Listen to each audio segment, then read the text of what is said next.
आज इस वीडियो में हम बात करने वाले हैं ऑल अबाउट हीरा के बारे में, यानी कि hazard identification and risk assessment के बारे में। इसमें हम जानने वाले हैं कि हीरा यानी कि क्या होता है, मतलब उसकी डेफिनेशन क्या होती है। उसके बाद हम जानेंगे कि हीरा के स्टेप्स क्या होते हैं। फिर उसके बाद हम जानेंगे कि रिस्क मैट्रिक्स यानी कि होता क्या है। और फिर उसके बाद हम जानने वाले हैं कि हीरा को हम कैसे फिल कर सकते हैं। तो आज ये सारी इन्फॉर्मेशन आपको इस वीडियो के माध्यम से मिलने वाली है। तो चलिए फिर वीडियो को स्टार्ट करते हैं। तो हीरा जानने से पहले कुछ डेफिनेशन का जानना हमें बहुत ही जरूरी है। तो सबसे पहले जानते हैं कि हजार्ड क्या होता है। हजार्ड यानी कि there is something which has a potential to cause harm, यानी कि कुछ ऐसी चीज कि जिसकी वजह से नुकसान हो सकता है, उसे हजार्ड कहते हैं।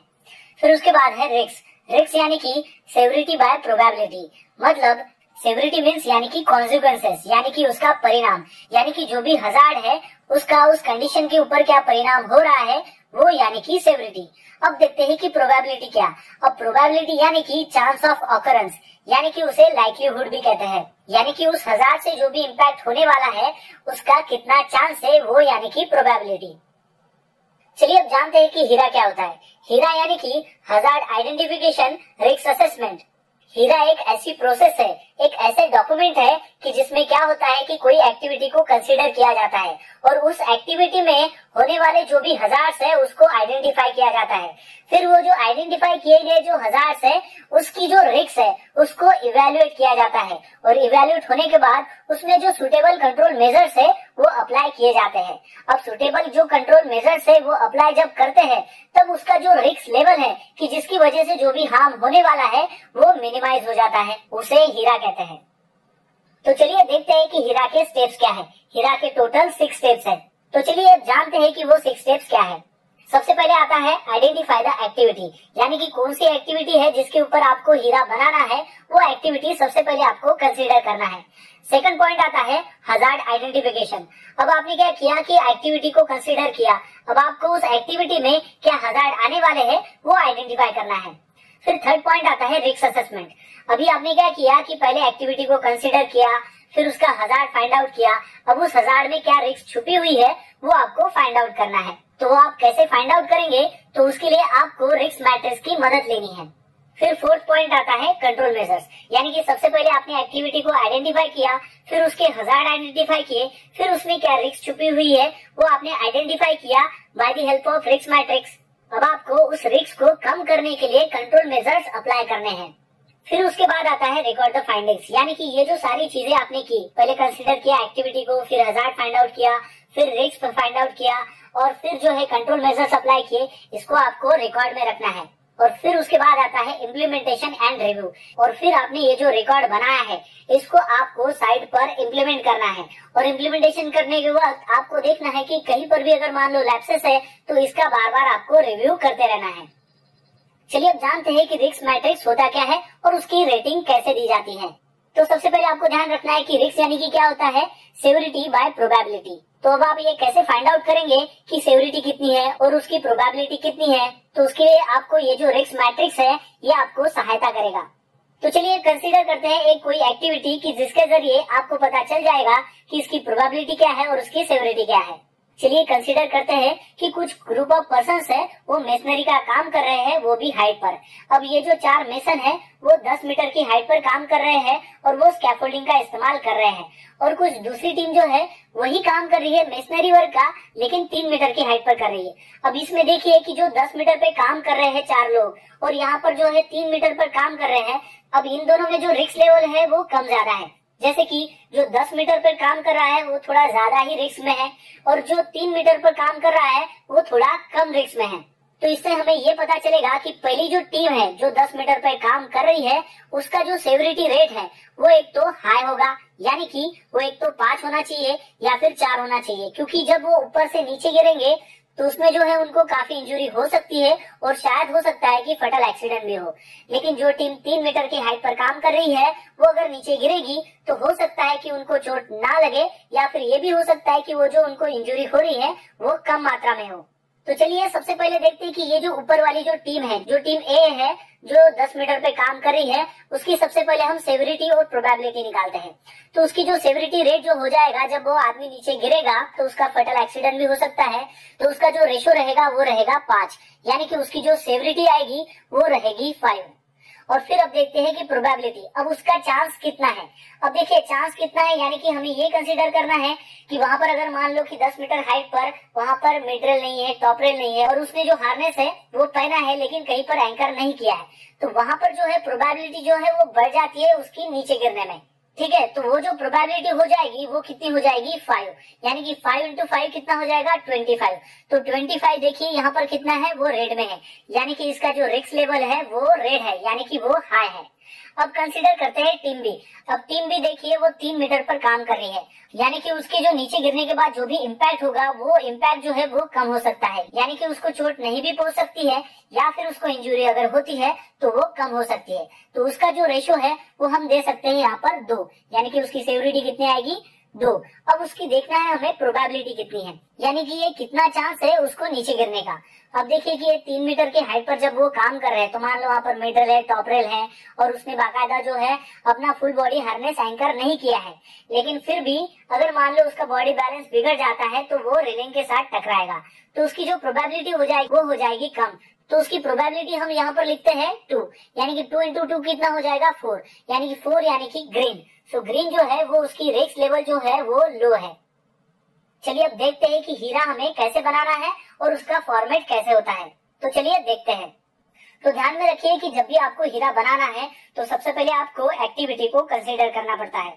तो यहाँ पर लिखेंगे हम पहले एक्टिविटी, फिर उसके बाद जो है एक्टिविटी कंसीडर करने के बाद हमें उसका जो हजार्ड है वो फाइंड आउट करना पड़ता है। तो यहाँ पर लिखेंगे हम हजार्ड, फिर ये जो हजार्ड फाइंड आउट करने के बाद उसमें क्या रिस्क है वो हमें फाइंड आउट करनी है।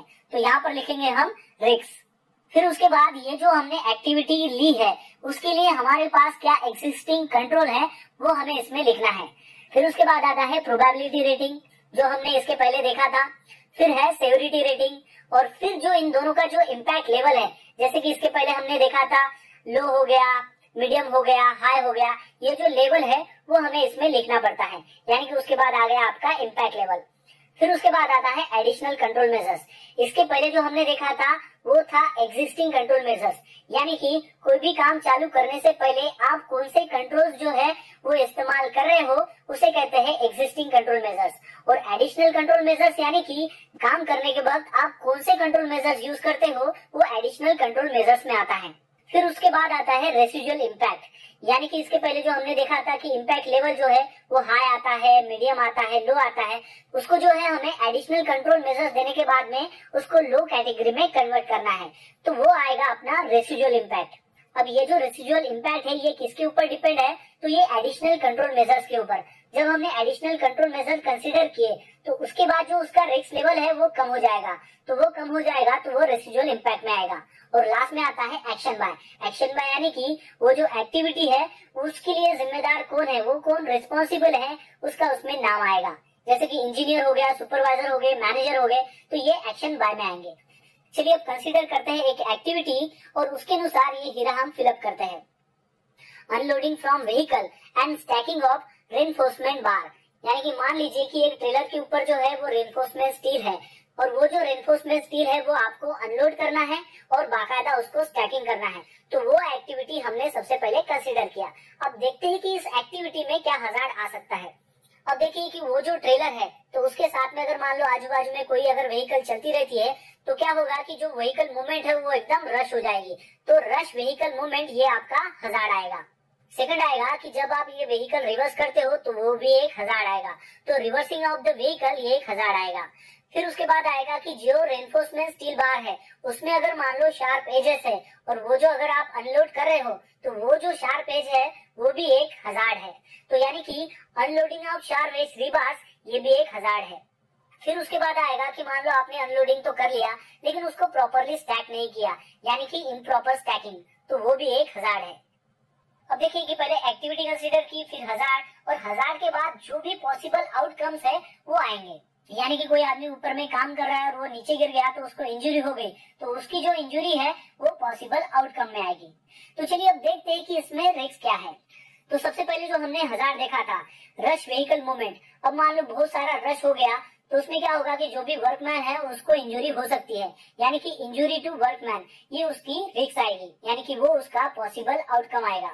फिर सेकंड 1000 हमने देखा था रिवर्सिंग ऑफ व्हीकल, तो उसके पॉसिबल आउटकम्स क्या हो गए, रन ओवर ऑन वर्कमैन, यानी कि व्हीकल रिवर्स करते वक्त उसके अगर ड्राइवर का ध्यान नहीं रहेगा तो वो जो वर्कमैन है वहां पर काम कर रहे उसके ऊपर वो गाड़ी चढ़ा सकता है, तो वो एक उसके पॉसिबल आउटकम्स आ सकते हैं। फिर थर्ड हमने 1000 देखा था unloading of sharp edge rebars, तो उसके पॉसिबल आउटकम्स क्या आएंगे कि कट इंजरी हो सकती है, वो जो शार्प एज है उसकी वजह से कट इंजरी हो सकती है। फिर उसके बाद हमने 1000 देखा था इम्प्रॉपर स्टैकिंग, यानी कि स्टैकिंग अगर प्रॉपर नहीं रहेगा तो उसके पॉसिबल आउटकम्स क्या आएंगे, ट्रिप और फॉल इंजरी हो सकती है। चलिए अब देखते हैं कि उसके एग्जिस्टिंग कंट्रोल मेजर्स क्या है। तो सबसे पहले हमें क्या करना है कि जो भी ऑपरेटर्स है या फिर जो भी ड्राइवर्स है वो बाकायदा उनके पास लाइसेंस होने चाहिए और उनके पास बाकायदा एक्सपीरियंस होना चाहिए गाड़ी चलाने का। सेकंड एग्जिस्टिंग कंट्रोल ये है कि जो भी व्हीकल्स है उसका जो रिवर्स हॉर्न है और जो टेल लाइट्स है वो अच्छी कंडीशन में होने चाहिए। फिर थर्ड में आएगा कि सफिशिएंट नंबर ऑफ जो भी स्किल वर्कमैन है उसे ही हमें डिप्लॉय करना है काम के लिए, और उनको बाकायदा आपको पीपीस प्रोवाइड करनी है, जैसे कि सेफ्टी हेलमेट हो गया, सेफ्टी शूज हो गया, हैंड ग्लोव्स हो गए, ये सब उन वर्कर को देना है ताकि वो सेफली काम कर सके। फिर उसके बाद हमें क्या करना पड़ेगा कि जो भी रिबार्स है उसको हमें साइज वाइज जो है वो स्टैक करना है, और साइज वाइज स्टैक करने के बाद वहां पर हमें साइनेज पोस्टेड करना है। अब मान लो वो जो रिबार्स है वो अगर मान लो बंडल में है तो आपको वो बंडल में ही अच्छे से पैकिंग करके रखने हैं ताकि उसकी वजह से आप उसको इजीली हैंडल कर सको। अब देखते हैं कि इसकी प्रोबेबिलिटी रेटिंग कितनी आएगी। अब देखिए कि ये जो रश व्हीकल मूवमेंट है, ये जो अपना 1000 है, यानी कि बहुत सारी अगर मान लो व्हीकल रश हो गया तो इसकी वजह से वर्कमैन को इंजरी हो सकती है, तो ये जो इंजरीज का इम्पैक्ट रहेगा वो ज्यादा रहेगा, तो उसका जो रेटिंग हम यहाँ पर लिखते हैं 4। फिर हमें देना है सेवरिटी रेटिंग। अब मान लीजिए ये जो व्हीकल रश हो रहा है जिसकी वजह से अगर मान लो वो किसी को टकरा जाता है, किसी वर्कमैन को टकरा जाता है, तो उसकी वजह से जो इंजरी होगी वो ज्यादा किस्म की होगी, यानी कि उसका सेवरिटी रेटिंग जो है वो ज्यादा आएगा, यानी कि हम यहाँ पर 5 कंसिडर करते हैं। ठीक है, अब 5 मल्टीप्लाई बाय 4 करेंगे तो उसका रिजल्ट कितना आएगा, 20। अब ये जो 20 है वो अगर हम रिस्क मैट्रिक्स में देखेंगे तो वो आएगा हाई, यानी कि H, तो यहाँ पर हम H लिखेंगे। वैसे ही देखते हैं कि सेकंड जो अपना 1000 है जहाँ पर वो व्हीकल को रिवर्स कर रहा है, उस 1000 में क्या होगा कि रिवर्स जब ले रहा है तो उसमें जो है उसकी रेटिंग ज्यादा रहेगी, तो वो हम कंसीडर करते हैं यहाँ पर 4, और उसकी जो सेवरिटी रेटिंग है वो भी ज्यादा आएगी, तो हम कंसीडर करते हैं 5।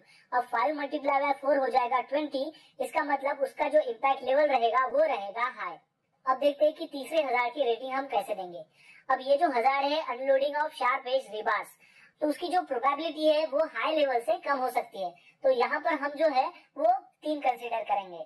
वो भी देखिए कि उसकी जो सेवरिटी है वो इम्पैक्ट यानी कि कितना हो सकता है, उसको कट इंजरी हो सकती है, उसमें ज्यादा इम्पैक्ट नहीं हो सकता है, मतलब वहां पर डेथ एक्सीडेंट या फिर ऐसा वैसा कुछ हो नहीं सकता, उसकी जो प्रोबेबिलिटी है वो कम है, तो इसलिए हम यहाँ पर रेटिंग देंगे 3।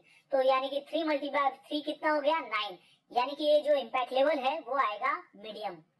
अब देखते हैं कि हमारा फोर्थ जो 1000 है उसकी रेटिंग हम कैसे देंगे। अब वो है इम्प्रॉपर स्टैकिंग।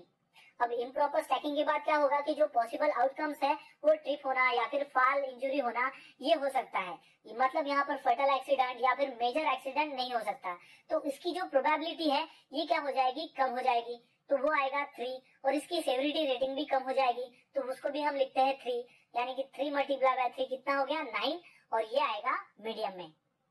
ठीक है, अब देखते हैं कि इसके एडिशनल कंट्रोल मेजर्स हम क्या दे सकते हैं। अब इसके एडिशनल कंट्रोल में ये कर सकते हैं कि जहां पर भी ये व्हीकल मूवमेंट होती है वहां पर हम क्या कर सकते हैं कि स्पीड लिमिट के साइन बोर्ड लगा सकते हैं, और वो स्पीड लिमिट में हम बाकायदा 20 किलोमीटर पर आवर लिखेंगे। उससे क्या होगा कि जो भी व्हीकल आएगी उनको पता चल जाएगा कि इस एरिया में जो है वो वर्कर काम करते रहते हैं, इसलिए यहाँ पर स्पीड लिमिट जो है वो 20 किलोमीटर है और इसको फॉलो करना है, और साथ ही में हम वहाँ पर वार्निंग साइनेजेस भी लगाएंगे। फिर एडिशनल कंट्रोल मेजर्स में क्या कर सकते हैं कि जब व्हीकल रिवर्स करते हैं उस वक्त हम क्या कर सकते हैं कि सेपरेट जो बैंक्समैन है वो हर एक व्हीकल को प्रोवाइड करा सकते हैं कि जब भी व्हीकल को रिवर्स करना है तो वो जो बैंक्समैन है बाकायदा फ्लैग के साथ में, जो रेड फ्लैग और ग्रीन फ्लैग उसके साथ में रहेगा, तो उसकी वजह से वो व्हीकल को इशारा करेगा ताकि वो जो व्हीकल है वो सेफली पोजीशन की जा सके। फिर एडिशनल मेजर्स हम क्या कर सकते हैं कि जो भी रिबार्स को अनलोड करना है, जिसको शार्प एजेस है, उसके लिए हम मशीनरीज का इस्तेमाल कर सकते हैं। उसमें ज्यादातर हम वर्कफोर्स डिप्लॉय नहीं करेंगे। अब मशीनरी से अगर मान लो मटेरियल ट्रेलर से नीचे ले रहे हैं तो उसमें वर्कमैन जो फोर्स है वो कम हो जाएगा, तो उसका जो रिस्क लेवल है वो हम कम कर सकते हैं। फिर और एडिशनल कंट्रोल मेजर्स हम क्या कर सकते हैं कि जो भी स्टैकिंग यार्ड है, जहां पर रेनफोर्समेंट स्टील बार को अनलोड किया जा रहा है, वहां पर अनऑथराइज पर्संस को परमिशन नहीं दे सकते हैं, और उसके लिए हम वो जो एरिया है वो रेस्ट्रिक्टेड कर देंगे अनऑथराइज पर्संस के लिए। अब ये जो एडिशनल कंट्रोल मेजर्स हमने जो सजेस्टेड किए हैं, इसकी वजह से क्या होगा कि ये जो इम्पैक्ट लेवल है ये कम हो जाएगा। यानी कि जो हाई कैटेगरी का इम्पैक्ट लेवल था वो कम हो जाएगा, यानी कि वो लो हो जाएगा। इसलिए हम यहाँ पर एल लिखेंगे। अब लास्ट में आता है एक्शन बाय। अब एक्शन बाय में लिखेंगे कि कौन सा पर्सन जो है वो इस एक्टिविटी के लिए रिस्पॉन्सिबल है। तो वो यानी कि साइट इंजीनियर आएगा या फिर साइट इंचार्ज आएगा। तो दोस्तों इस प्रकार जो है वो हीरा बनाया जाता है। हमने यहाँ पर एक एक्टिविटी कंसिडर की और उसके मुताबिक हमने यहाँ। तो दोस्तों आशा करता हूँ कि आपको इस वीडियो के माध्यम से पता चल गया होगा ऑल अबाउट हीरा के बारे में, यानी कि hazard identification and risk assessment के बारे में। तो बस आज के लिए इतना ही, मिलता है नेक्स्ट वीडियो में एक नए टॉपिक के साथ में। तब तक के लिए टेक केयर।